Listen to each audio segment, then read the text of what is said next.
Magandang umaga sa inyong lahat. Magandang umaga rin. Handa na ba kayong matuto?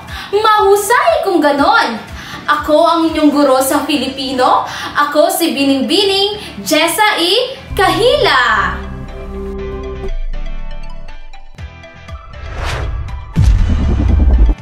Ayan, ang tatalakayin natin sa araw na ito ay patungkol sa kayarian ng morpema o salita.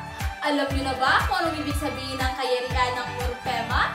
Ang kayarian ng morpema ay tumutukoy sa pinakamaliit na unit ng salita kung saan nagtataglay ng ano? Tama! Hulugan. Kahulugan! Prinitipikal na binubuo ng mga salitang ugat. Mayroon o walang panlapi at pinagsasama ang mga salita upang makabuo ng pananalita, paralala, sudan at pangunsap. Sino sa inyo nakakaalam na apat na kayarian ng morpema? Wala po. Wala. Ang apat na kayarian ng morpema ay ang payak, may lapi, inuulit, at tambalan. Yan ang apat na kayarian ng morpema. Alam niyo ba na ang salitang payak ay simpleng salita lamang o simpleng salitang ugat? Kung saan ang mga halimbawa nito ay ilaw, bahay, ibon, at bato. Alam niyo ba ang salitang may lapi ay salitang ugat na nilalapian? Ang mga halimbawa nito ay ilawan, kumain, tumalon, at kasipagan. Na madalas ninyong Ginagawa. tama! Ang mga panlapi ay salitang pantig na idinaragdag sa salitang ugat upang makaano? Makabuo Tama! ng salita. Makabuo ng salitang may lapi.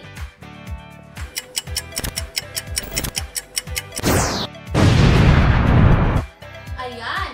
Upang lubos ninyong maunawaan kung ano nga ba talaga ang ibig sabihin ng panlapi, ibibigay ko sa inyo ang apat na uri nito.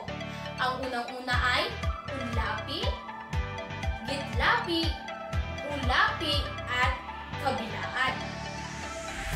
Matatawag lang na unlapi ang isang salita kung ang unlapi nito ay nasa unahan.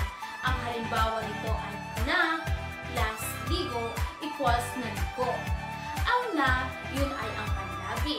At ang ligo, yun ang salitang ugat. Matatawag na gitlapi ang isang salita kung ang salitang ugat ay nasa gitna. Halimbawa nito ay M plus plus pad equals lumipad. Matatawag naman natin ang salitang hulapi kung ang salitang panlapi nito ay nasa hulihan. Ang halimbawa nito ay ilaw plus an equals ilawan.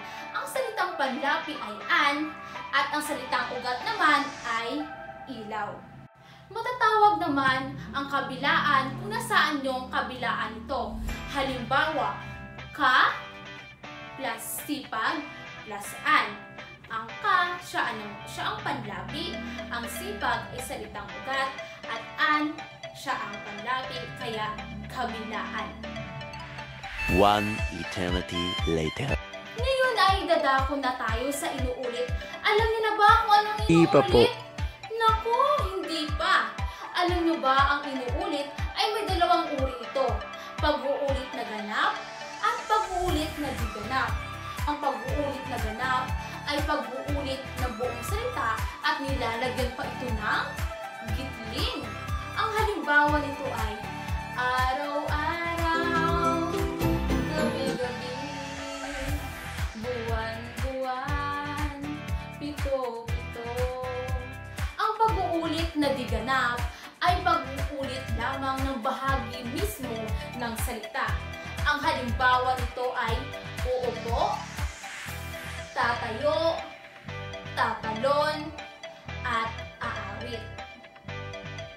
Sa tambalan naman tayo.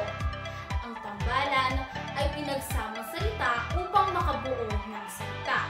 Ang halimbawa nito ay mata pobre, kapitbahay, anak pawis, at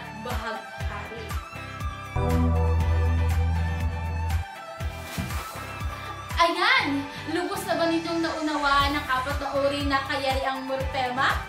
Atin muli itong isa-isahin. Una ay paya, may lapi, inuulit.